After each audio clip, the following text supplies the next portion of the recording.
Welcome to the Tech Insider, where we talk to the people who can give you the insights and trends that matter to you in your business. I'm Christine Grail with Leica Geosystems. Our guest today is a layout carpenter with SDP Concrete in Vancouver, British Columbia, Canada. He spent a lot of time on job sites as a kid, so it's no surprise that today he's an expert in building and laying out concrete formwork for detailed single and multifamily homes.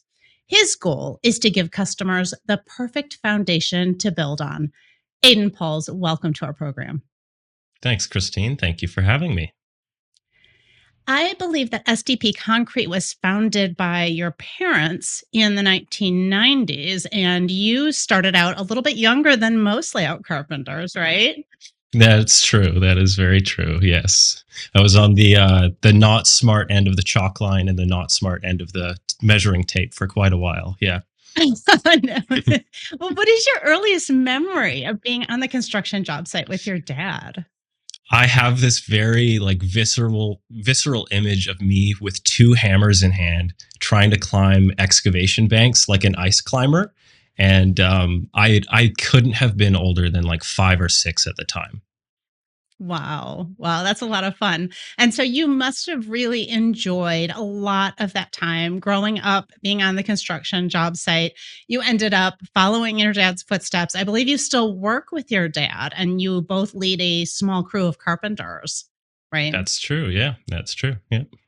Okay. And I know you're very active on social media. You've done some fantastic videos showing how you use state-of-the-art precision layout skills with robotic total station technology. But let's back up a little bit and tell me about your journey into using technology. What did that look like? I think we're going back to maybe 2021 at this point. So we did a lot of single family residential foundations, which are typically like a footprint of like 40 feet wide by maybe 60 feet long. And those are fairly simple to square up, lay out. Around that time that you mentioned, like 2021, we had an opportunity to start forming multifamily homes.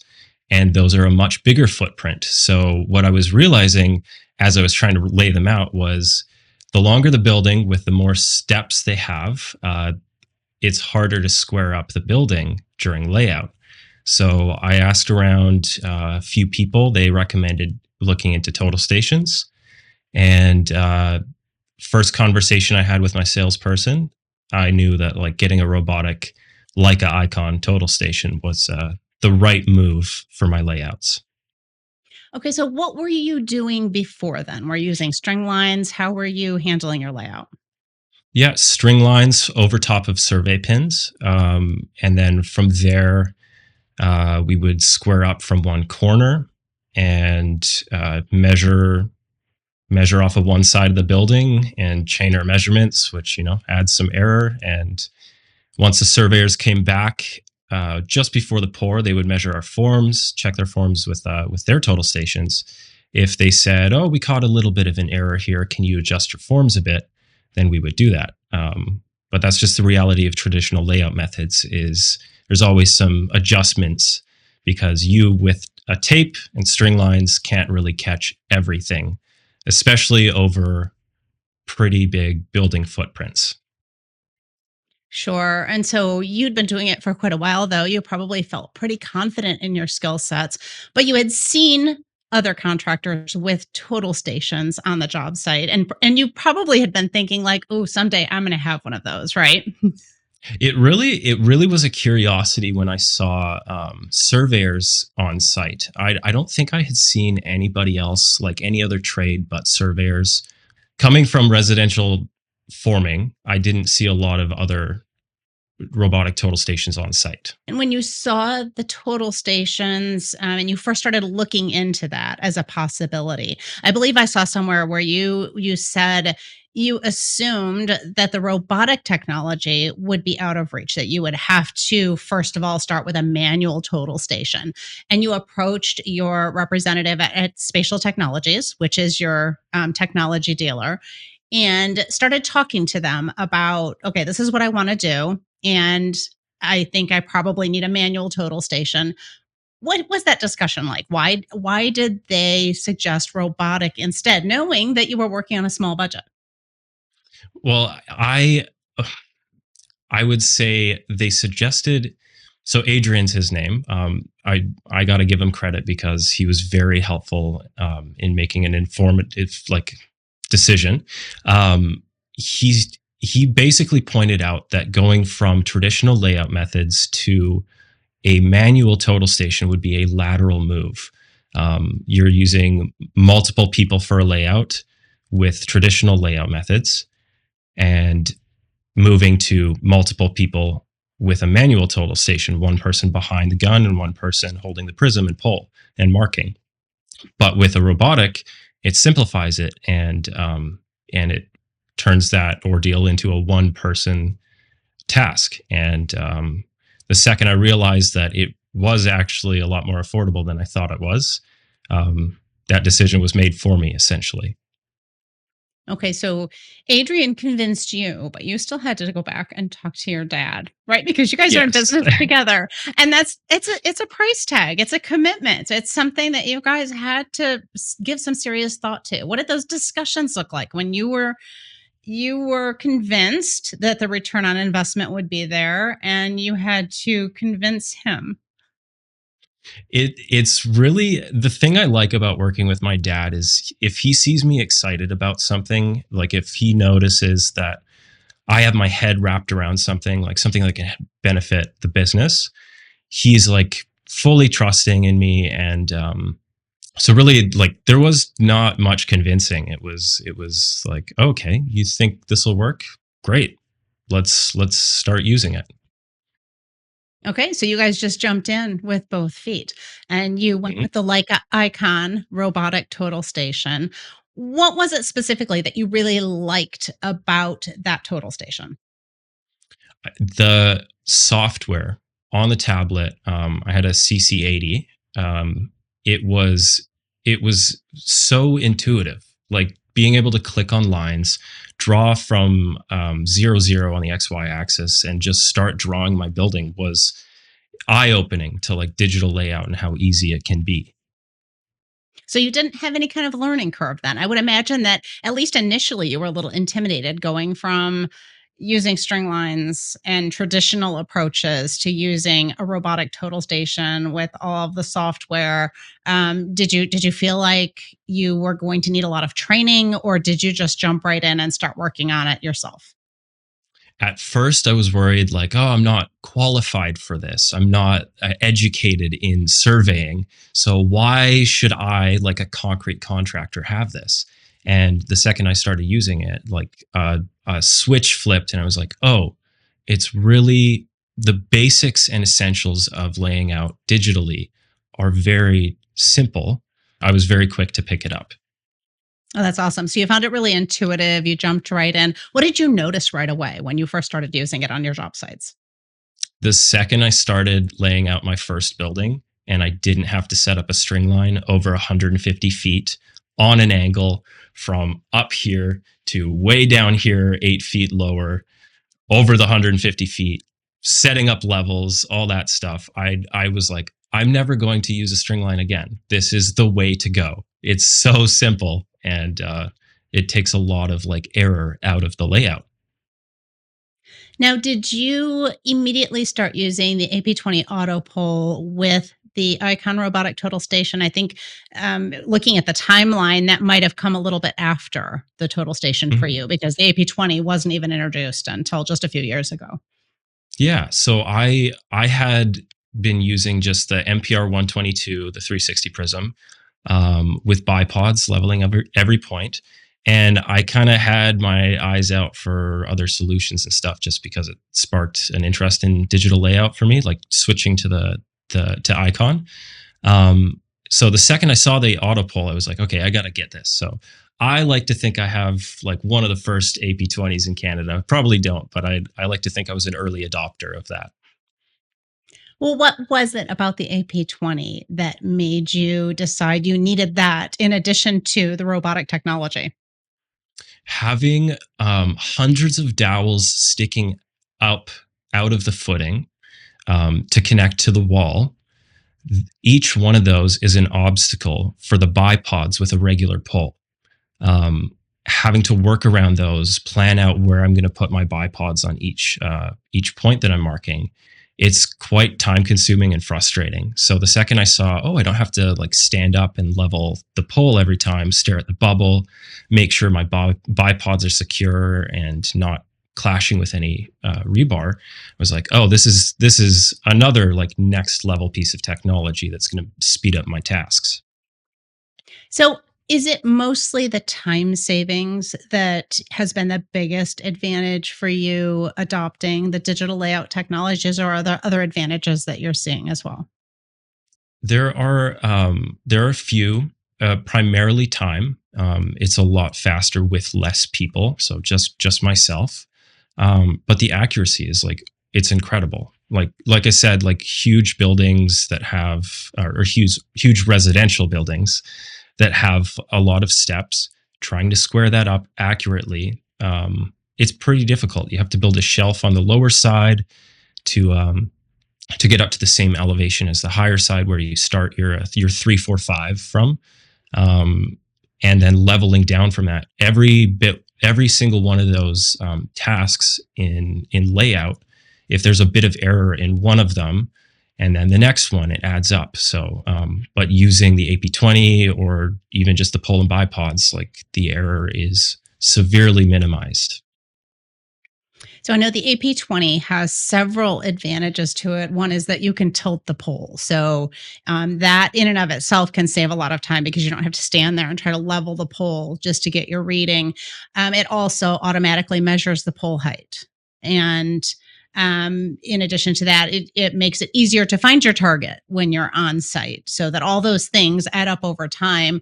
And you mentioned precision, the accuracy that's involved. So not only are you getting the time savings, but you're also, again, making sure that everything you're doing is going to be accurate so that when you do that concrete layout, it's exactly the way it needs to be. Exactly. Whatever I draw, as long as I have good control from the surveyors, I can lay that out accurately, repetitively, and I haven't been asked to move things like move my forms after the pre-pour survey check. I haven't been asked to move them once since using digital layout. Well, and was that something that you encountered before? I mean, that's A few a lot of times. work. Okay. It is a lot of rework. A few times I had been asked. It's just the reality of using string lines on a windy day, or your square isn't perfect. Those very steppy foundations are difficult to lay out sometimes. Well, in these days, speed is everything. The demand for construction is through the roof, and you have to be able to move fast. You probably are struggling with getting enough people too. I know it's a small business, but you have to have enough people. You have to be able to work quickly, and so even minutes that you save on a site probably add up over time. Yes, especially if you have like a lot of stress in general, those minutes add up to hours in my head, just mentally. So, yeah. For sure. Now, what about sustainability? Because I would imagine that in addition to gaining speed, being able to accelerate what you're doing there on site, you're also able to reduce the amount of waste because you're not having to do any of the rework. Yeah, exactly.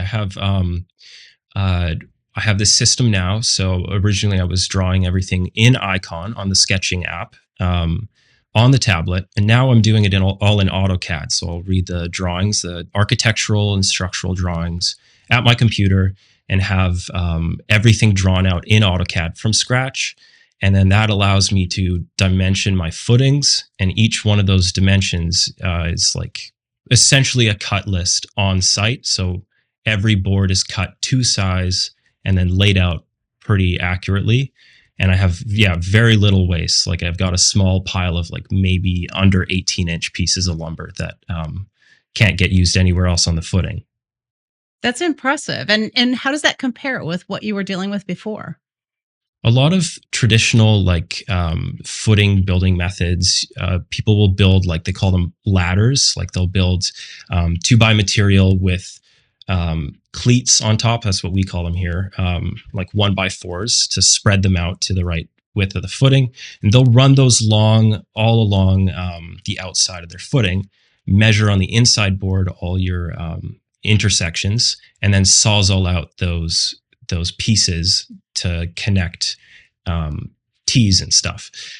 But with this, I have all those inside boards pre-cut. There's no sawzalling or chainsawing out, and it's a big reduction of that waste. Sure. And again, as with the time savings, it might be little by little on every site, but it definitely adds up. And so over time, it can lead to a pretty big impact and a pretty big savings when you look at overall sustainability. And that's becoming more and more important as we go through. We want to make sure everything is sustainable.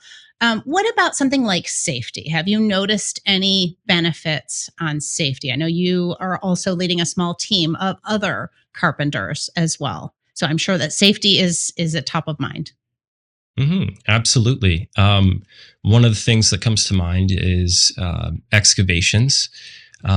So if the excavation, the toe of the bank, a lot of the time we work in pretty deep excavations, like 11, 12 feet for residential houses.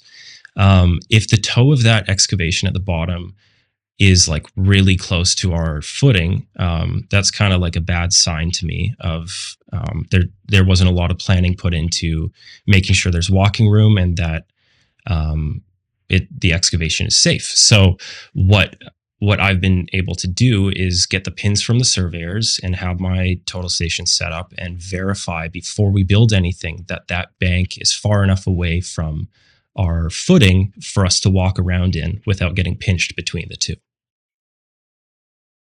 Okay. I have seen some pictures of Vancouver. I've never actually been to Vancouver, but I've seen a lot of images, some video. It looks like a beautiful place to live, a beautiful place to work, a lot of wilderness in the area. And that can lead to some pretty interesting experiences on the job, right? I mean, you've got a few encounters that you've had. Can you tell us a little bit about those? So one of the things I started realizing when I was doing layout and starting to like record myself doing layout was I noticed I had some visitors sneaking up behind me. And this one day I just had a layout. I was doing it at like 5:30 a.m. in the summer when it's nice and quiet. I'm the only one on site. I can get all my tasks done before anyone else is like walking between me and the total station. And the thing to walk in between me and the total station is a bear. And it sees me get up and I'm in my own little world. Like I'm focused, just looking at my tablet. And, I stand up to move to the next point and it like freaks out and backs off a little bit. But yeah, that's not the only time that's happened. And it's not the only time I've caught it on camera. There's a lot of bears that, I'm building where their home used to be. So they're comfortable walking around there and they're not afraid of me. So Sure. And I've seen a couple of these videos. In one particular video, it actually looked like the bear might have ended up walking across some of that wet concrete. I don't know if you got that on camera or not. I don't have them walking across the wet concrete, but I do have some photos somewhere in my phone. They are definite like paw prints from multiple bears, like probably a small little family. Yeah, they walked across some wet concrete. They had some, they should probably have used some moisturizer that night on their little paws. And the job hazards, right? Yeah. Yes. Now, I think there was another time when you actually had to continue working with a broken elbow. Yes. August last year, 2024 was, I made a bad decision off the job, a sports related decision and, broke my elbow. And now I am dealing with the after effects of healing from that. So yeah, not fun, but it is getting better. Yeah, but you had to continue working. I mean, Mhm. the work has to be done. You're a critical part of that operation there. And so I would imagine that in that case, it definitely helped to have technology that was easy to use, at least. Light and easy to use. Yeah. Like I did have a few days, or I guess it was a few weeks where my dad or some other people on the crew would help me carry the actual robot and the tripod. But as soon as it's all set up, I was fine to lay out some stuff with a broken wing. Well, I have to ask because it sounds like you've only ever used Leica Geosystems technology, but why do you see this as an important technology for construction, and where do you see the role of this technology in the future? Like, why Leica, and where do you see it in the future playing a role in construction? Um, the I'd say Leica. I have this respect for the name Leica. I come from like a bit of landscape photography. That was one of my hobbies when I had some time for it. So I've always known the Leica name, and I know that anything that has the name Leica on it is like a very well thought out, incredible piece of technology. So I that's just stuck in my head, and I'm seeing the new things like the auto pull is huge for me. I'm just looking forward to seeing what else they come up with, and specifically the ICS 20, the icon trades layout stuff is pretty exciting for me. I see a lot of indoor applications, and I'm curious if I don't want to work outside one day, maybe I can do some indoor layout stuff. Oh, for sure. For sure. Mhm. Yeah. I'd love to see what you do with that, considering all the things that you've been doing with the Icon robot. As you look ahead, what future trends or innovations in construction are you most excited about? I like anything that has to do with drones. I don't keep track of like the new, drone applications, but I've got this dream in my head where I've got a drone flying around me and I don't have to worry about line of sight between me and a prism. Um, so that would be kind of exciting. But the other thing is augmented reality, being able to like verify things, like the digital design, overlaying that in real world spaces is pretty exciting to me. Sure. I mean, technology just keeps racing ahead, doesn't it? It makes it fun to Mhm. imagine what's coming next. One last question for you. What advice do you have for others in construction who want to adopt technology? I would say what the advice I've given people before is if you know how to lay out, picking up a total station will be a pretty easy move for you. If it's like an icon, it's super intuitive. Even my dad, who's not very technologically advanced or savvy, he's using it right now. And like, yeah, I get a few phone calls, but they're easy. The questions are easy to answer. The whole software is very easy to use, and it is quite a game changer. Well, and it sounds like we're in an era right now where you have to have technology. You're really going to struggle, even as a small business, as a mid-sized business, as a large business, whatever size business you are. You're going to struggle if you don't have some kind of digital technology. Yeah, with buildings becoming more advanced, and there's a lot of like intricate details on them. Having all of those worked out beforehand, importing that into your tablet, you can lay it out a lot easier than you can by trying to figure it out on the fly on the job site. Especially in Vancouver when it's raining, that just adds to a whole lot of it makes for a pretty uncomfortable work experience trying to do that on the fly. Sure. And so tell me about the this working in the rain. Like that introduces a whole bunch of other challenges too. I would imagine. I mean, not only do you want to be fast, but you still have to be accurate. You have all those other things that you're trying to achieve. Mhm. We just keep moving forward. Sometimes we can't snap chalk lines, so we just have to wait for a nice sunny day until we can, and hope that the contractor we're working for is willing to play nice with us and wait for us. So But no, it's just it's really just another day for us. We just work rain or shine and do the best we can with that. Sure. And the digital technology certainly gives you an advantage. Yes, it does. As long as you dry it out at night, I feel yeah, it's very helpful. Okay. And what advice do you have for anyone else working outdoors in bear country? Watch out for bears. If you have bears, watch out for them. But if Give I was in them space, Australia, right? I wouldn't want to get, yeah, exactly. I wouldn't want to be in Australia with the snakes and spiders, though. So I would much prefer a bear around me than those guys. For sure. For sure. Well, Aidan Pauls, thank you so much. It's been a pleasure speaking with you, and I hope to have you back on the show at some point in the future. Thank you for having me. It was a pleasure. Be sure to check out the description for additional resources on this topic. If you enjoyed this content, give us a like. If you'd like to see more of this content, be sure you subscribe. Thanks for watching. We'll see you next time on the Tech Insider.